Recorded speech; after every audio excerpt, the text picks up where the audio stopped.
নমস্কাৰ বন্ধুসকল, মই হিৰেণ। আজি আপোনালোকক এই ভিডিঅ'টোৰ জৰিয়তে এই 2024 বৰ্ষৰ ছেপ্টেম্বৰ মাহটোত কন্যা ৰাশিৰ ব্যক্তিসকলে কেনেদৰে ফলাফল লাভ কৰিব তাৰে সম্পূৰ্ণ তথ্য আপোনালোকক এই ভিডিঅ'টোৰ জৰিয়তে আগবঢ়াইছোঁ। প্ৰথমে মোৰ চেনেলটো আপোনালোকে ছাবস্ক্ৰাইব কৰি ল'ব, যাতে মই পিছৰ ভিডিঅ'বিলাক আপোনালোকে সহজে লাভ কৰিব পাৰে। লগতে মোৰ ভিডিঅ' যদি ভাল লাগে তেন্তে লাইক আৰু শ্বেয়াৰ কৰিব, কমেণ্ট কৰি আপোনালোকৰ মনোভাৱ প্ৰকাশ কৰিব। এতিয়া মূল বিষয়লৈ। কন্যা ৰাশিৰ ব্যক্তিসকলে এই ছেপ্টেম্বৰ মাহটোত লাভ কৰিবলগীয়া ফলাফলৰ বৰ্ণন এনেধৰণৰ। এওঁলোকৰ পাৰিবাৰিক জীৱনৰ ক্ষেত্ৰত এনেধৰণৰ। পৰিয়ালৰ কোনোবা আত্মীয়ই আপোনাৰ সুবিধা ল'বলৈ চেষ্টা কৰিব, কিন্তু আপুনি এই বিষয়ে প্ৰায়ে গম নাপাব। এনে পৰিস্থিতিত নিজকে সজাগ কৰি ৰাখক আৰু কোনো ধৰণৰ লোভত নপৰিব। অৱশ্যে ইয়াত আপোনাৰ পিতৃ-মাতৃৰ মতামত অতি গুৰুত্বপূৰ্ণ বুলি প্ৰমাণিত হ'ব। আপোনাৰ চঞ্চল স্বভাৱৰ বাবে পৰিয়ালৰ কোনো সদস্যৰ লগত কাজিয়া হ'ব পাৰে, গতিকে একো কোৱাৰ আগতে নিজকে নিয়ন্ত্ৰণ কৰি চিন্তা কৰক। ব্যৱসায় আৰু চাকৰিৰ ক্ষেত্ৰত এনেধৰণৰ।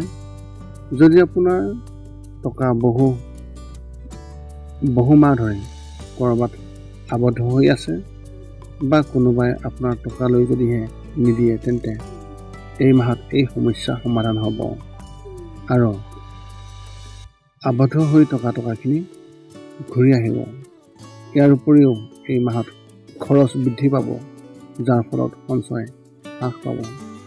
যদি আপুনি নিয়োজিত হৈ আছে, তেন্তে আপুনি নিজৰ কেৰিয়াৰৰ বিষয়ে চিন্তাশীল হৈ নতুন চাকৰি বিচাৰিব পাৰে। আপুনি আপোনাৰ কামত কম নিয়োজিত অনুভৱ কৰিব, যাৰ বাবে আপোনাৰ সহকৰ্মীসকলে আপোনাৰ ওপৰত হতাশ হ'ব পাৰে।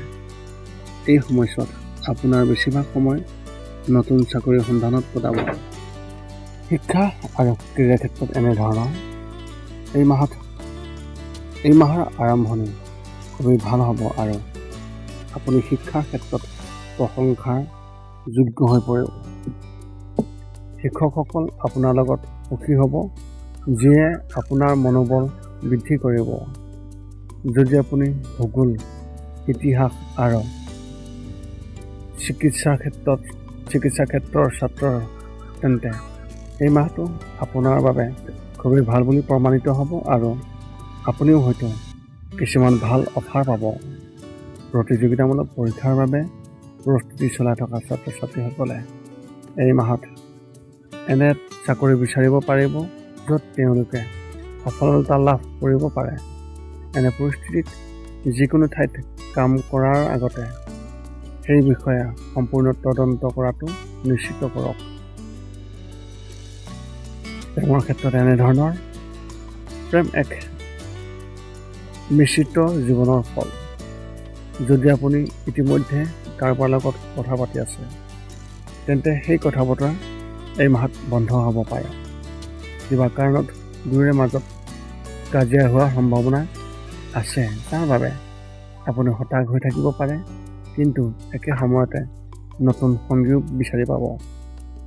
যদি আপুনি বিবাহিত, তেন্তে কোনো বিষয়ক লৈ আপোনাৰ সংগীৰ সৈতে তীব্ৰ কাজিয়া হ'ব পাৰে।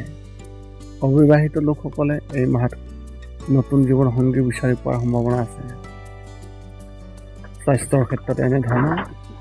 স্বাস্থ্যৰ দৃষ্টিকোণৰ পৰা এই মাহটো আপোনাৰ বাবে খুবেই ভাল হ'ব।